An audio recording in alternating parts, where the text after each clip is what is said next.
ఆంధ్రప్రదేశ్లో అసెంబ్లీ సమావేశాలు జరుగుతున్నాయి. ఆంధ్రప్రదేశ్లో జరుగుతున్నటువంటి అసెంబ్లీ సమావేశాలకి వైఎస్ఆర్ కాంగ్రెస్ పార్టీ ఎమ్మెల్యేలు హాజరు కాలేదు. ఈ నేపథ్యంలోనే ఆంధ్రప్రదేశ్లో ఆ 11 అసెంబ్లీ నియోజకవర్గాల్లో ఖచ్చితంగా ఉప ఎన్నిక రావడం ఖాయమని, పులివెందులతో సహా మరో 10 అసెంబ్లీ నియోజకవర్గాల్లో వీరు గనక ఇప్పుడు అసెంబ్లీ సమావేశాలకు గనక హాజరు కాకపోతే రానున్న రోజుల్లో ఉప ఎన్నిక ఖాయం అనేటువంటి ప్రచారం జరుగుతున్న నేపథ్యంలో ఈ అంశం మీద మనం పూర్తి స్థాయిలో విశ్లేషణ చేసుకుందాం. ప్రస్తుతం మనతో పాటున్నారు ప్రముఖ రాజకీయ విశ్లేషకులు అంకమరావు గారు. వారితో మాట్లాడదాం. సార్ నమస్తే. సార్ నమస్తే కృష్ణ. ఆంధ్రప్రదేశ్లో అసెంబ్లీ సమావేశాలు జరుగుతున్నాయి. ఆ అసెంబ్లీ సమావేశాలకి వైఎస్ఆర్ కాంగ్రెస్ పార్టీకి చెందినటువంటి 11 మంది ఎమ్మెల్యేలు కూడా హాజరు కాలేదు.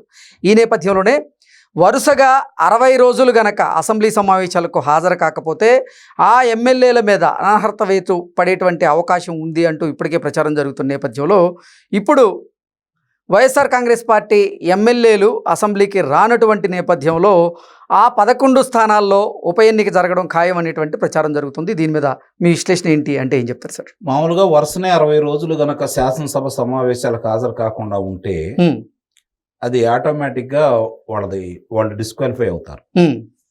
తద్వారా శాసనసభ వ్యవహారాల కమిటీ వాళ్ళు ఎన్నికల సంఘానికి 11 స్థానాలు ఖాళీ అయినాయి కాబట్టి మీరు ఎన్నికలు నిర్వహించుకోవచ్చు అని చెప్పని సమాచారం ఇస్తారు. ఇక్కడ గమనించుకోవాల్సిన అంశం ఏంటంటే 60 రోజుల లోపు 59వ రోజు వచ్చినా 60వ రోజు వచ్చినా శాసనసభకు వచ్చేసి రిజిస్టర్లో సంతకం పెట్టేసి లోనకు వచ్చి వెళ్ళిపోయారనుకోండి, మళ్ళీ 60 రోజుల దాకా వాళ్ళకి సమయం ఉంటుంది. కాబట్టి జగన్మోహన్ రెడ్డి అనే వ్యక్తి మిగిలిన 10 మంది వీళ్ళు పిచ్చాళ్ళైతే కాదు. వాళ్ళకి తెలుసు ఎట్టి పరిస్థితుల్లో కూడా శాసనసభ రద్దవుతుందని వాళ్ళు అయితే కోరుకోరు. ఉప ఎన్నికలో వాళ్ళు సిద్ధం కారు. మొన్న గనక శాసన మండలికి జరిగిన ఎన్నికల్లో తెలుగుదేశానికి పరాభవం ఎదురయ్యి, అలాగే మన జరిగినటువంటి జడ్పీటీసీ ఎన్నికల్లో గనక వాళ్ళు కనుక విజయం సాధించి ఉన్నట్టయితే నిస్సందేహంగా ఈ రోజు ఎన్నికలకు వెళ్ళేవాళ్ళు. అప్పుడు కూడా వెళ్తారన్న నమ్మకం అయితే నాకైతే లేదు. ఓకే, కారణం ఏంటంటే ఇప్పుడు శాసనసభ అంటే ఏంటి? శాసనసభ్యులు అంటే ఎవరు? ప్రజల చేత ఎన్నుకోబడ్డవాళ్ళు. వాళ్ళు శాసనసభ్యులుగా ఎన్నికబడతారు. ఆ తర్వాత ప్రతిపక్ష నేత అవుతాడా, లేకపోతే స్పీకర్ అవుతాడా, లేదంటే ముఖ్యమంత్రి అవుతాడా అనేది తర్వాత విషయం. అక్కడ శాసనసభ్యులు ఎందుకు ఎన్నుకుంటారు? ఆ ప్రజలు అతన్ని తమకున్న నీటి సమస్యలు కావచ్చు, తనకున్న రహదారుల సమస్య కావచ్చు, తనకున్నటువంటి విద్యా సంస్థల సమస్యలు కావచ్చు, తమకున్నటువంటి పరిపాలనకు సంబంధించిన సమస్యలు కావచ్చు, లేకపోతే రెవెన్యూ సమస్యలు కావచ్చు, రైతు సమస్యలు కావచ్చు, వీటిని వాళ్ళ తరపున శాసనసభలో ప్రశ్నించి సమస్యల పరిష్కారానికి శాసనసభ్యుడు సహకరిస్తాడన్న ఉద్దేశంతో 2 లక్షల పైచిలుకు ప్రజల తరపున ప్రతినిధిగా శాసనసభ్యుడు ఉంటాడు అక్కడ. ఇది దాని ముఖ్య ఉద్దేశం. తర్వాత ఇతను ఆంధ్ర రాష్ట్రంలో జరిగిన ఏ సమస్యల గురించి అయినా మాట్లాడచ్చు. తన శాసనసభ పరిధిలోని సమస్యల గురించే కాదు. రెండోది పార్టీ అధ్యక్షుడు గారు ఇప్పుడు 11 మందే ఉన్నారు. వాళ్ళు అసలు సమయం ఎంత ఇచ్చారు, ఏ అంశాల మీద మాట్లాడమంటున్నారు, ఎంత సమయం ఇస్తారు అనేది ఇప్పటి వరకు కూడా ఎవరికి తెలియదు. కారణం ఏంటంటే ఇతను పాల్గొనలేదు, వీళ్ళ సభ్యులు కూడా ఎవరు పాల్గొనలేదు. కొంతమంది దొంగచాటుగా వెళ్ళి సంతకాలు పెట్టి, దొంగచాటే ఉందలే మామూలుగానే వెళ్తారు వాళ్ళు, కాకపోతే శాసనసభలోకి వెళ్ళలేదు. వాళ్ళు రిజిస్టార్లో సంతకం పెట్టారు, వచ్చారు, వాళ్ళు జీతపత్యాలు వాళ్ళు తీసుకుంటా ఉన్నారు. మిగిలిన వాళ్ళందరూ కూడా శాసనసభకు వెళ్ళాలని చెప్పి 9 మంది అయితే తీర్మానం చేసుకున్నారు నాకు తెలిసినంత వరకు. కానీ ఇతను చూసి భయం కొద్దీ వాళ్ళు దూరంగా ఉన్నారు. రెండవది ఇప్పుడైతే తెగిస్తారు నాకు తెలిసినంత వరకు, ఎందుకంటే ఆయన వద్దన్నా కూడా వెళ్తారు. ఎందుకు వెళ్తారు అంటే వాళ్ళు మళ్ళీ గెలవమన్న నమ్మకం వాళ్ళకు ఉంది కాబట్టి. ప్రజలు మళ్ళీ గెలిపిస్తారన్న నమ్మకం వాళ్ళకి లేదు. ఈ ప్రభుత్వం మీద వ్యతిరేకత ఉందని కూడా వాళ్ళు భావించట్లేదు.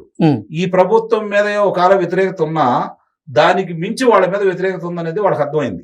ఓకే, ఎందుకంటే ఈరోజు రేపు పొద్దున వాళ్ళు రాజీనామా చేయమంటారు ఎవరు? జగన్మోహన్ రెడ్డి.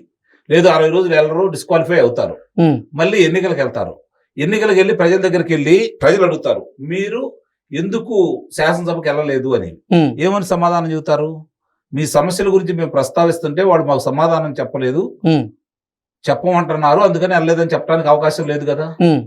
మా నాయకుడికి ప్రతిపక్ష హోదా ఇవ్వలేదు, అందువల్ల మేము వెళ్ళలేదు అంటారు. అప్పుడు వీళ్ళేమంటారు ప్రజలు, సరే ఈ 11 మందిని మళ్ళీ గెలిపిస్తాం, మళ్ళీ శాసనసభలో మీకు ప్రతిపక్ష హోదా వస్తుందా? రాదు కదా, కాబట్టి మిమ్మల్ని ఎందుకు గెలిపియాలి అంటారు. ఏం మాట్లాడతారు వీళ్ళు? కాబట్టి వాళ్ళకి శాసనసభ రద్దు చేయించుకొని ఎన్నికలకి వెళ్ళే ధైర్యం జగన్మోహన్ రెడ్డికి లేదు, మిగిలిన 10 మందికి కూడా లేదు. కాబట్టి 60వ రోజు వెళ్ళొచ్చు, 59వ రోజు వెళ్ళొచ్చు, 58వ రోజు వెళ్ళొచ్చు, లేదా ఈ సమావేశాలు 2 రోజులు జరుగుతాయి, ఈ రోజు తెలిసింది కదా ఎన్ని రోజులు నిర్వహించాలనుకుంటున్నారు, దాన్ని బట్టి ఏదో ఒక రోజు వెళ్ళి సంతకాలు పెట్టేసి లోనకి వెళ్ళి కూర్చొని బయటకు వచ్చేస్తారు. మళ్ళీ 60 రోజుల దాకా వాళ్ళకి కథ నడిచిపోయింది. ఓకే, అంతే తప్ప అంటే ఖచ్చితంగా అసెంబ్లీ సమావేశాలకైతే ఒక రోజు వెళ్ళి వాళ్ళు సంతకాలు చేసి రావడం అయితే ఖాయం అంటారు.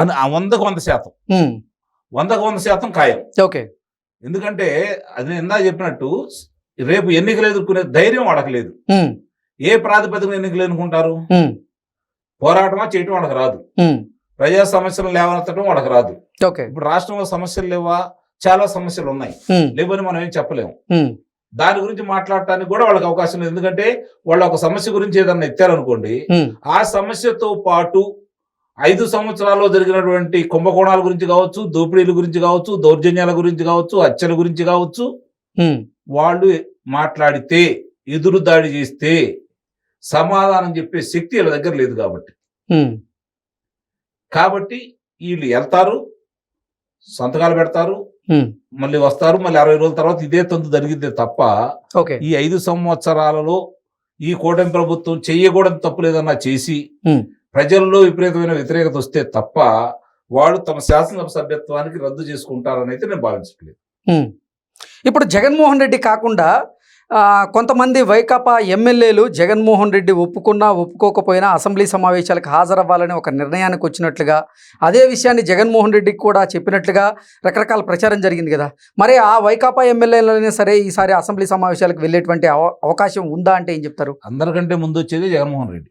ఓకే, ఎందుకంటే జగన్మోహన్ రెడ్డి మీద వ్యతిరేకత ఉంది తప్ప శాసనసభ్యుల మీద వ్యతిరేకత ఉందని వాళ్ళు భావించట్లా. కాబట్టి ముందు వచ్చేదే జగన్మోహన్ రెడ్డి. ఓకే, వాళ్ళు రావడానికి సిద్ధంగా ఉన్నారు.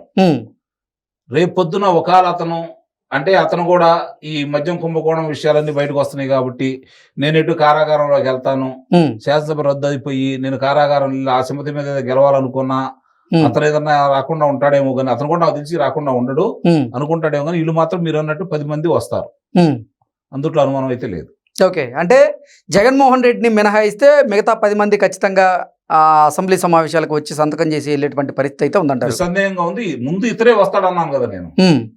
ఒకవేళ అప్పుడు మళ్ళీ ఏదన్నా వీళ్ళందరూ మీరు ఇప్పుడు దాకా మీకు కావాల్సినంత బిల్డప్ ఇచ్చాం, మీరు వీరుడు సురుడు పోరాట యోధుడు అని చెప్పని మేము చెప్పుకుంటా వచ్చాం, సింహం అని చెప్పుకుంటా వచ్చాం, ఇప్పుడు మీరు దీనికోసం లొంగిపోయి వస్తే మీకు ఏదైనా ఇబ్బంది ఏమో, పర్లేదులే మీరు అట్లానే ఉండండి అని కనుక ఏదైనా ఒత్తిడి తీసుకొస్తే చెప్పలేం కానీ అప్పుడు కూడా వాళ్ళ మాట వింటాడని నేనైతే అనుకోను.